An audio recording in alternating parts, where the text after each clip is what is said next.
So today, PT Bojjhangha, we continue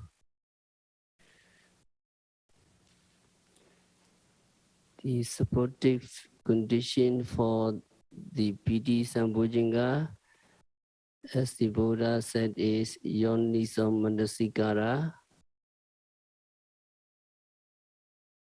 That is thinking in such a rational way that PT Bojjhangha would arise.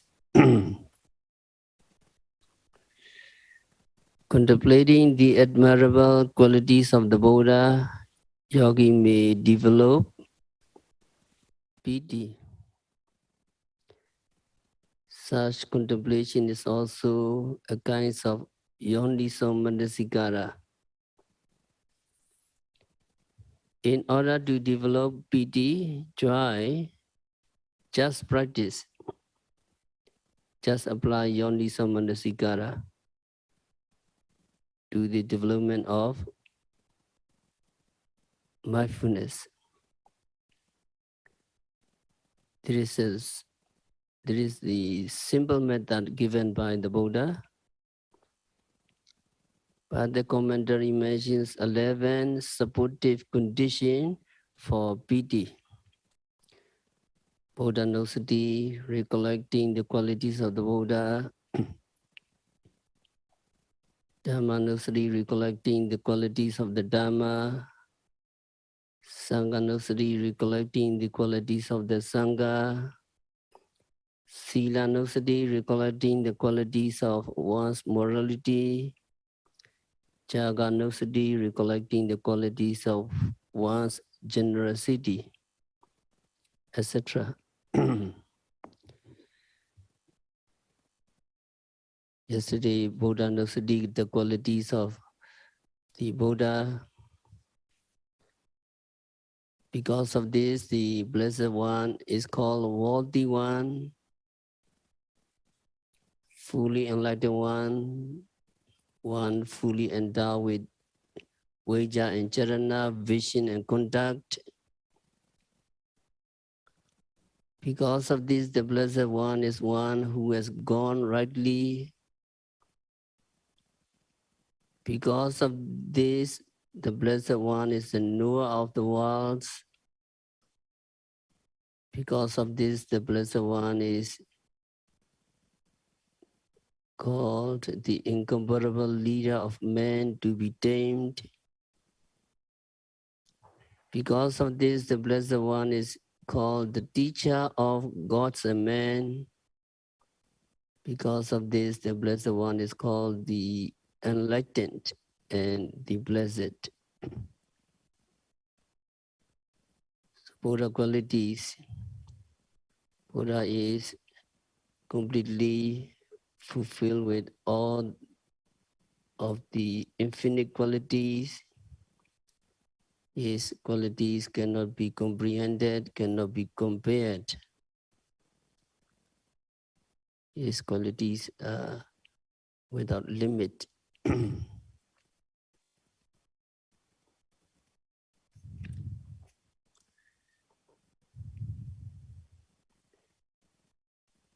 So today we go to Dhammanusati, the qualities of the Dhamma. You familiar the 6 qualities of the Dhamma? Swakato, Bhagavata Dhammo, Sanditiko, Akaliko, Ehipasiko, Obaneyiko, Pachatan, Veditabo, Vinyuhi.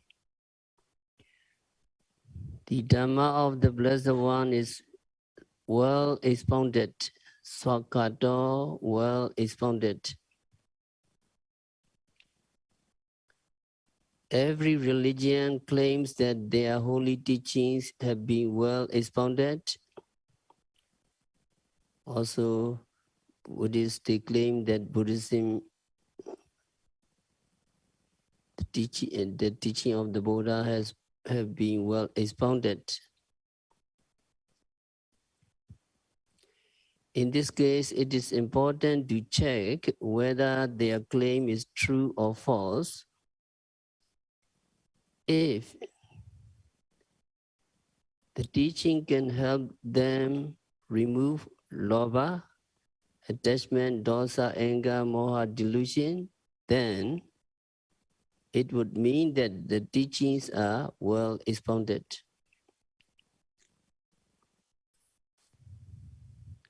During the Buddha's time, a man from a different religious group asked Venerable Ananda why the Dhamma is claimed well expounded. Then Venerable Ananda replied by posing a question first. What would be your opinion? Greed, lobha is wholesome or unwholesome?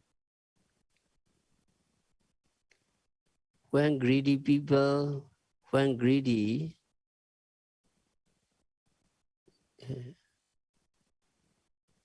would do anything to satisfy their greed or lust without caring about anybody, even about their parents. That is why there are times when even parents and children conflict. So we can blame lobha, greed, for crimes, for fraud and robberies.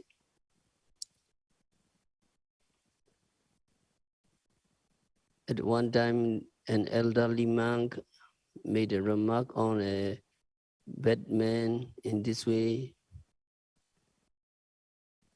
That man is not bad. Bad is his lobha. If there is lobha in him, he is bad. Other times he is good. So lobha is bad, motivated by lobha, attachment. He did something bad. And also the same dosa. The person is not bad. Bad is his dosa, anger, evil. Motivated by dosa, he did something bad. And also moha, delusion is bad. So motivated by lobha, dosa, moha, attachment, anger and delusion, people do things harmful to other people and themselves.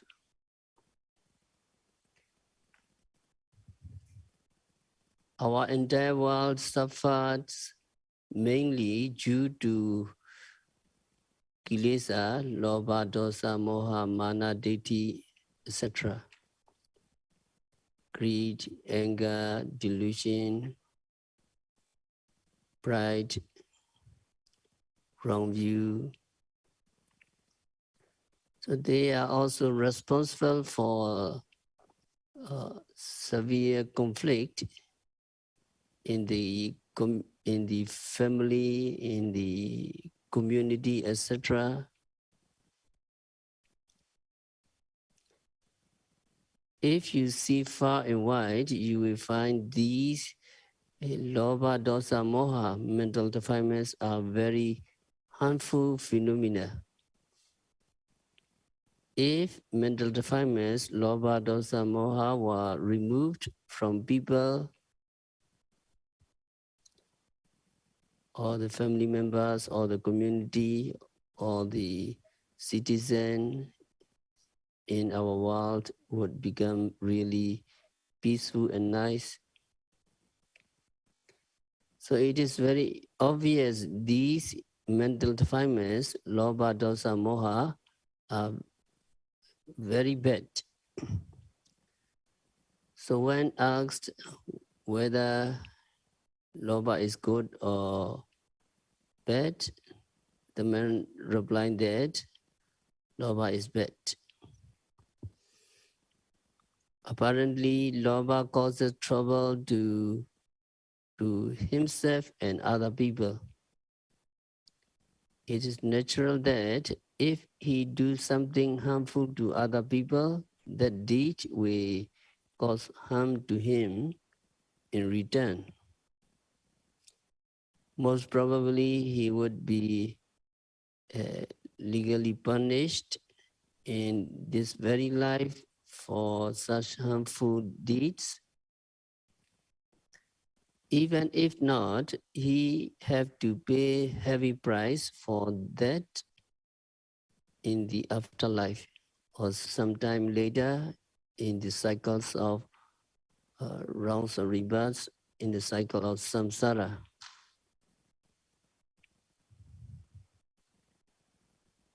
And also dosa moha, very harmful.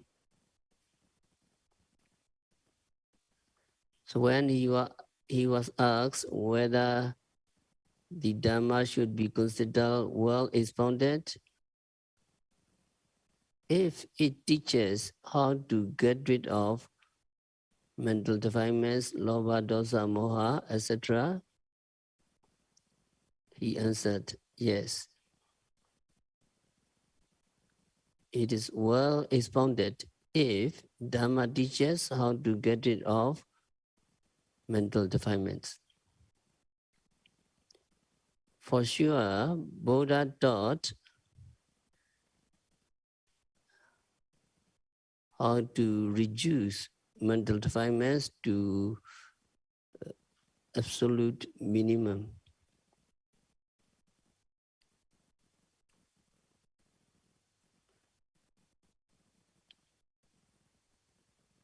Some other teachings may teach on how to overcome mental defilements, but they may not give you a comprehensive and systematic method to achieve that goal. During the times of the Buddha, there lived a founder of a religious group called Niganda Nada Buddha. He taught that killing a living being is a sin, but he senselessly put inanimate things like trees, grass, even water into the list of living beings.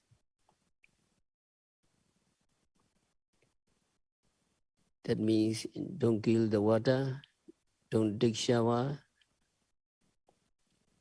don't boil the water, because it's killing. So that kinds of teaching is not beneficial and realistic to follow his teaching. So there were some teachers who taught how to develop concentration correctly until the attainment of jhana. Yet they did not know how to develop pinya, knowledge, vipassana, insight knowledge.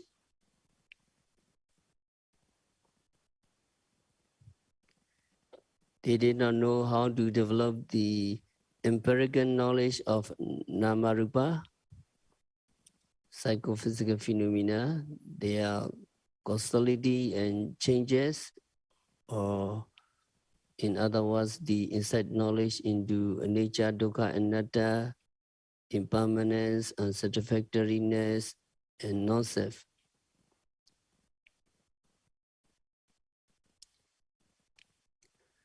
So such teaching can only be found in the Buddha's teaching. Outside the holy order, there are some good teaching, but not any doctrine can teach you how to uproot such harmful mental states, harmful kilesa, lobha, dosa, moha, and so on.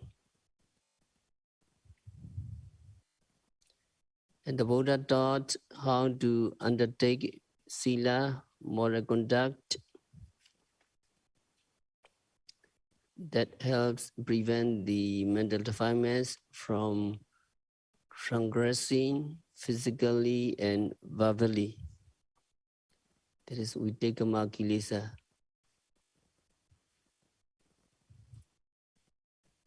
To prevent the vitakama kilesa, we have to take more conduct, we have to take more precepts. And how to develop concentration. And Buddha taught how to develop concentration that helps prevent the mental defilements from being mentally active, priyotana kilesa, obsessive kilesa. And Buddha taught how to develop vipassana insight knowledge and enlightenments that uproot the corresponding mental defilements once and for all, that is anusya kilesa, latent defilements.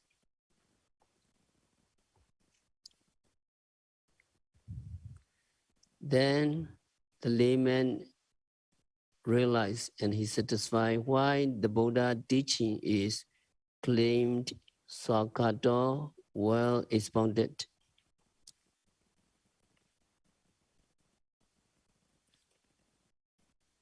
And another qualities of the Dhamma is Sandetiko.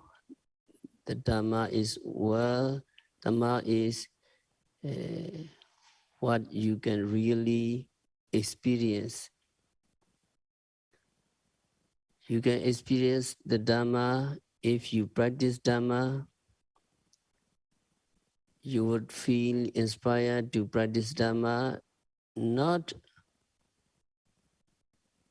because the Buddha taught it, but because you yourself can experience. For example, everybody can know the taste of salt or sugar by experience if they put it on their tongue. In the same way, everybody can empirically experience the Dhamma, the taste of Dhamma, if they practice. Dhamma never shows favoritism towards anyone. You are rich man, you are rich woman, you get let you get Dhamma. You are high class people, so let you get Dhamma quickly. No, Dhamma never show favoritism towards anyone. If you practice Dhamma, you can get it. If you not practice, you cannot. So you can experience the Dhamma only when you practice Dhamma carefully, resourcefully, and systematically. Some yogis with Dhamma knowledge, they study Bidama, etc. very well. But when they practice Vipassana loosely. So they make little progress in their practice. But some yogis have no Dhamma knowledge, they don't know nothing, they don't know Bidama, etc. But when they practice, they make remarkable progress by strictly following the instruction given by the teacher.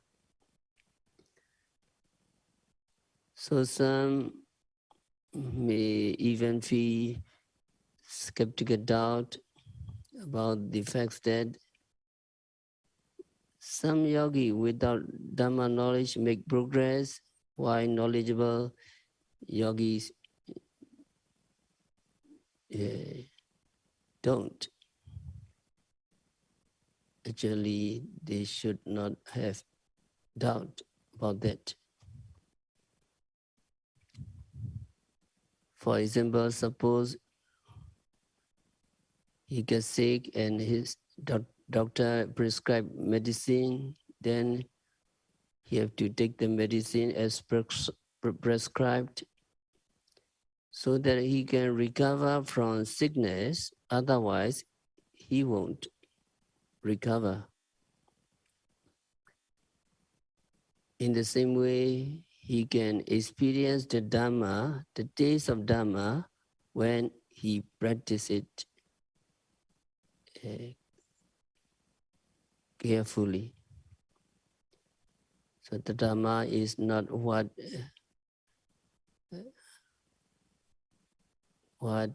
you have to accept by hearsay, but what you have to attain by practice. So if you practice Dhamma, if you practice, you can experience the taste of Dhamma. The mindfulness practice obviously proves these facts to be true. When you develop mindfulness continuously, meticulously, you will discern Namarupa, you can discover Namarupa very clearly that you were never aware of previously. A yogi will find from your own experience that there are only two things. Previous time they see only one, now they discover two. Two kinds of phenomena, nama and rupa, mental and physical phenomena. Subsequently, every time he become aware of them, concurrently, he will also see them arising and vanishing clearly. If you not see the arising and vanishing, that means you do not practice correctly. Practice is not wrong, only our practice not complete. If yogi practice correctly, yogi will see the true nature, the arising and disappearing of psychophysical phenomena. So in this sense, the Dhamma is honored as what to be empirically experienced, sanditthiko, by means of correct practice.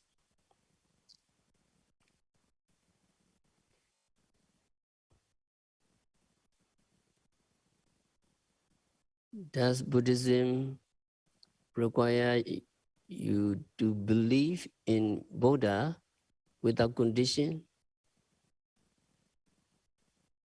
No. Buddha teaching is not like that.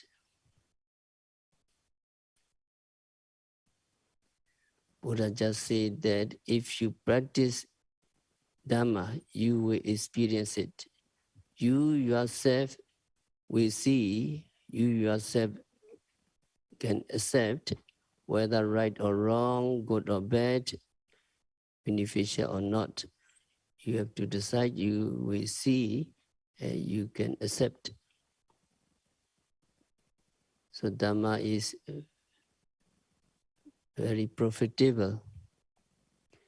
The Dhamma includes Megaphala and Nibbana, which characterize the noble area such as Buddha, Arahants, and all enlightened individuals.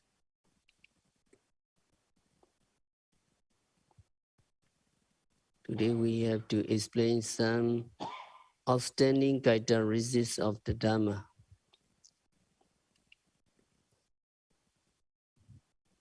The features of Dhamma is that there are no secret doctrine in Buddhism. Everything Buddha taught is open to the public for investigation or for understanding. So there is no teaching that is only for the inner circle of his disciple. At one time, two monks who came from a high Brahmin caste asked the Buddha to record the teachings in Vedic Sanskrit language. Vedic Sanskrit language is an older form of the Sanskrit language, and it is very difficult. So they requested this because they thought that the Buddha's teaching were being contaminated by common people, and Buddha teaching were destroyed by common people. It is because Buddha teaching were common both to high caste people and low caste people. They thought that when low caste people learn the teaching of the Buddha, that they were destroying the teaching of the Buddha. So they wanted Buddha's teaching to be accessible only to high-class Brahmins and educated people. Buddha rejected.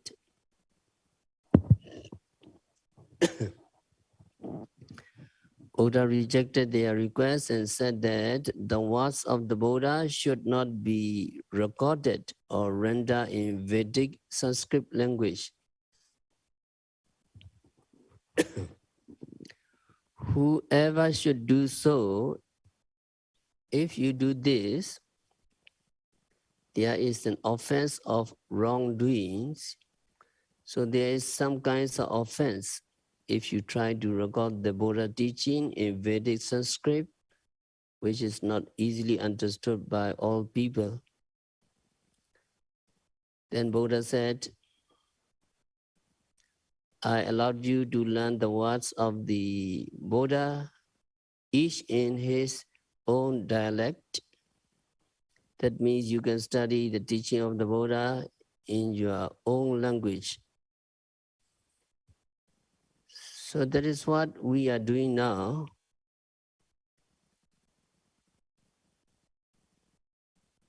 I learned Buddha's teaching in Burmese. You learn Buddha teaching in Vietnamese. Many people learn Buddha teaching in English.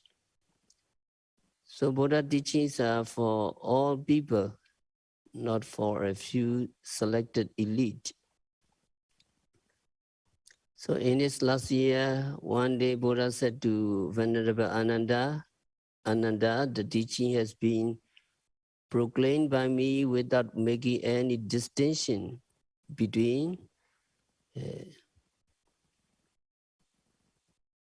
ecstatic and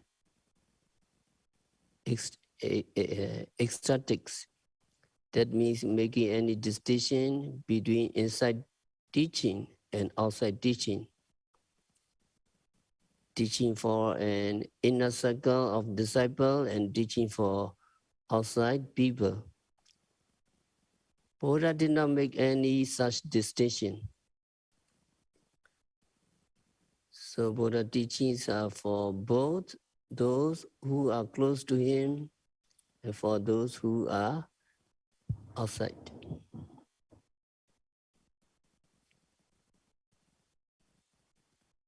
And Buddha said, the perfect one has no such thing as the closed fist of a teacher in regard to his teaching. What is called a closed fist? That means some teachers have some secret teachings and they will not give this teaching to just anybody. They would give them to their pupils who are close to them, who are very intimate with them, who are beneficial to them. That is called closed fist. And Buddha said there is no such things as closed fist regarding his teaching. One time Buddha said, the teachings are good when they are open. There is no secrecy in the teaching of the Buddha.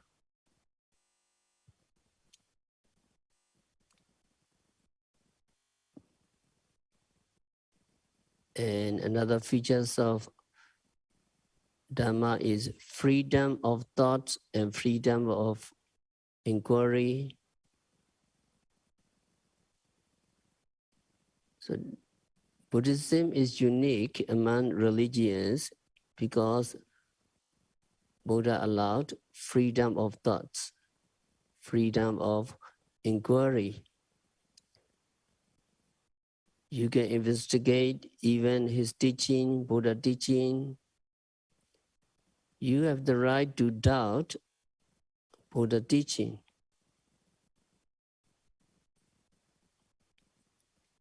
And then you must get rid of this doubt by study and discussion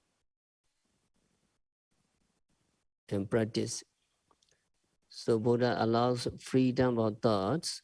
It is unheard of in the history of religions. Once Buddha visited a place of people called Kalama. When he was there, those people came to him and said to Buddha, Bande, many religious teachers came to our place. First, one teacher would come. And then he said that only his teaching were true and others were false.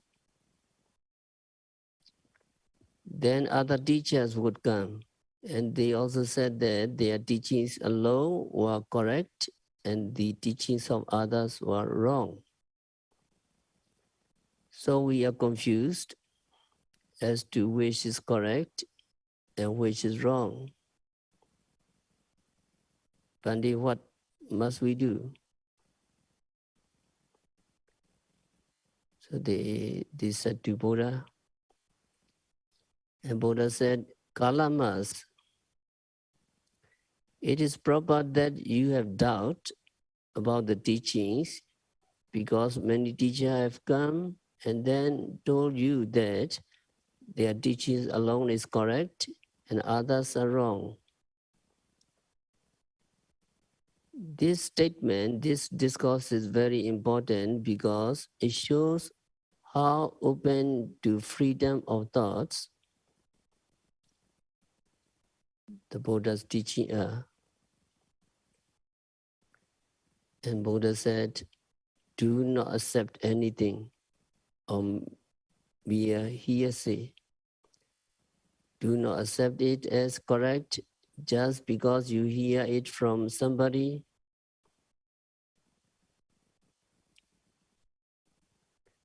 Somebody tells you that this teaching is correct and you take it to be correct. Buddha said, no,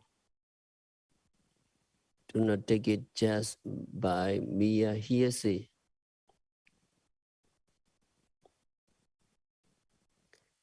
And Buddha said,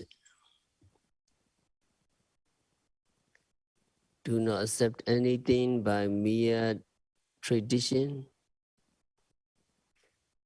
Do not accept something to be true simply because it is being carried down through tradition or it has been with us through tradition for a long time. Do not accept anything by mere tradition. And Buddha said, do not accept anything on account of rumors.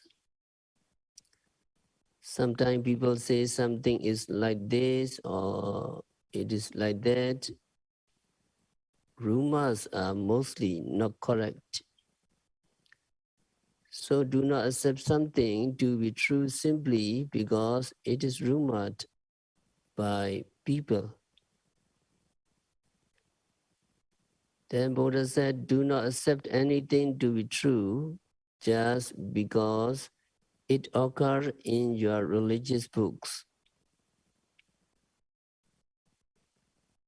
Now that is what we are doing. We will only accept that which is in accordance with our religious books, Pali text and commentary, etc. Here, Buddha said, do not accept anything just because it occurs in your religious books. That means you are not to be blindly accepting anything, even though it is in accordance with your religious books. You have to investigate. You have to investigate about this. And Buddha said, do not accept anything by mere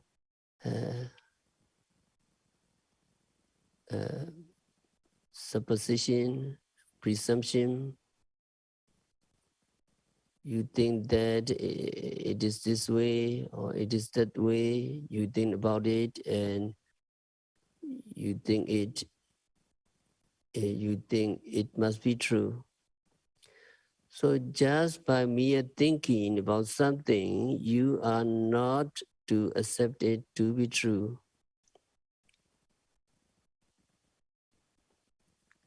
And do not accept anything by mere inference, anumana. Sometimes you use inference, you infer something from some other things, then you arrive at the conclusion that it is true. We always use this inference when we cannot get a direct knowledge of something.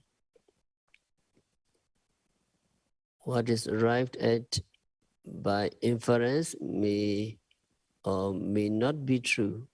So do not accept it to be true just because it is according to inference.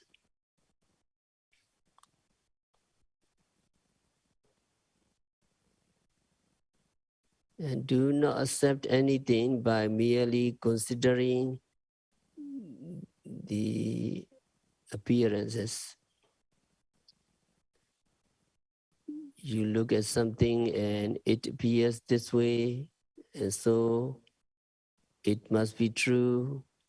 It is something like that. So you do not take it to be true just by seeing the good appearance. Something may lie beneath that appearance, so don't take it to be true just by considering the appearances.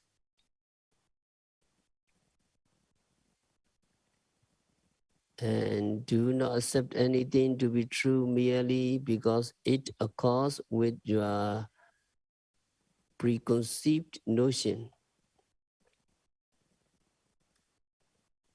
You may have some notion about something. When something is said in accordance with your preconceived notion, you jump to the conclusion that it must be true.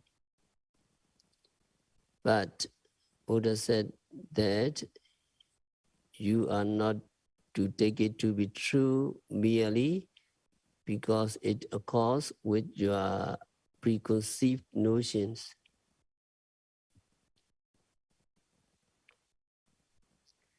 And do not accept anything merely because it seems acceptable. Sometimes we think that something is acceptable and so we take it to be true. But Buddha said, you are not to take it to be true merely because it seems acceptable. You have to investigate it. You have to know truly through your own observation whether it is true or not.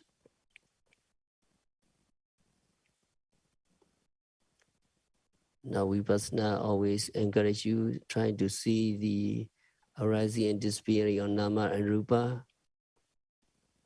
It is true or not, you are observing. And do not accept anything by thinking that the ascetic is respected by us. That means I respect my teacher, and so what teacher say must be true.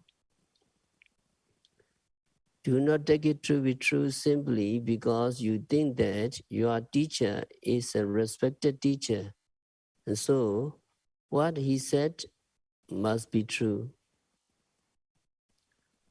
So you have to check with other teaching. You have to check with books. Only when you find it to be conducive to well-being and happiness, you are to accept it. So Buddha is saying, do not accept anything mere hearsay and so on. So what are we to accept then? Buddha said, when you know for yourself these things are immoral,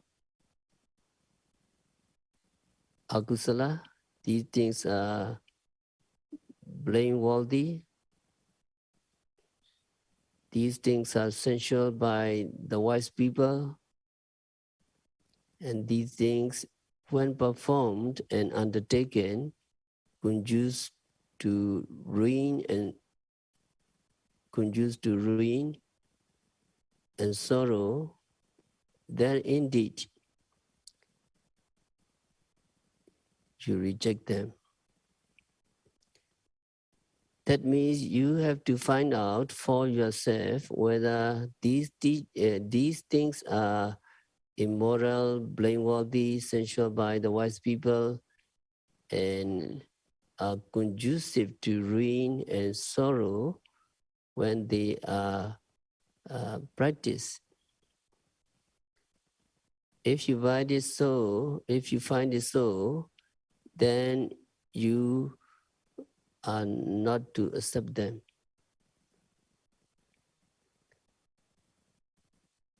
So when you know for yourself that these things are moral, these things are blameless, these things are praised by the wise people, these things, when performed and undertaken, conduce to well-being and happiness, then you live and act accordingly. So here Buddha did not say just accept it, just accept my Dhamma, just accept it, and then you act upon it, you live it. So Buddha's advice is not just to accept it. When you know this to be moral, when you know this to be blameless, when you know this to be praised by the wise people, when you know this to be conducive to well-being and happiness, when practice, you don't just accept Dhamma, but you practice Dhamma. So Buddha's emphasis is on acting and on practice once you know something to be conducive to well-being and happiness.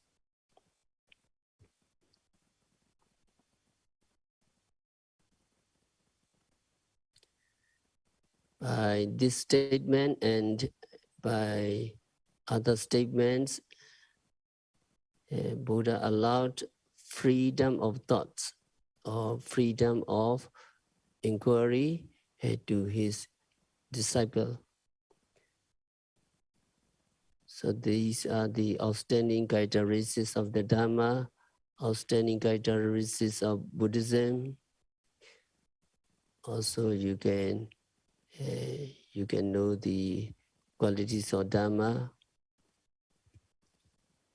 We have to recite the qualities of Dhamma. Can you open the retreat manual? Retreat manual, page 11.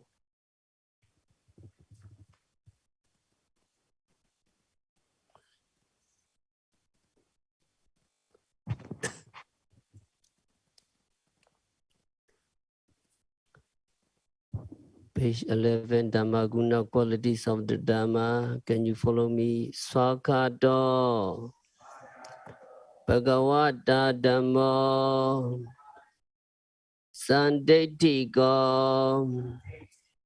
Akaliko, Ehipasiko, Opaneyiko, Pachatam, Vedidabo, when you hear again, Swakato, Bhagavata Dhammo, Sandetiko, Akaliko, Ehipasiko, Opaneyiko, Pachatam, Vedidabo, when you hear. Can you follow me? Translation. Well expounded is the teaching of the Buddha. Self-evidence can be experienced by oneself. Immediately beneficial here and now without delay. Worthy to invite one to come and see through empirical knowledge. Worthy to keep and carry with oneself. Worthy for wise people to experience individually. So these are the Dhamma qualities. You practice the Dhamma, and if you practice Dhamma, you see the Buddha because you empirically understand, realize the Dhamma, and you see the Buddha. When you recollect the virtues of the Buddha and Dhamma, piti can develop. So we will continue tomorrow. We have to stop our discourse today by practicing Vipassana meditation, by developing 7 factors of enlightenment, Viriya, Sati, Bojjhangha, Dhamma Vijaya, Viriya, Piti, Pasati, Samadhi, and Upekha Bojjhangha. By practicing Satipatthana Vipassana meditation continuously and meticulously, may all yogis be liberated from all suffering. May all yogis realize the real peace in the very near future.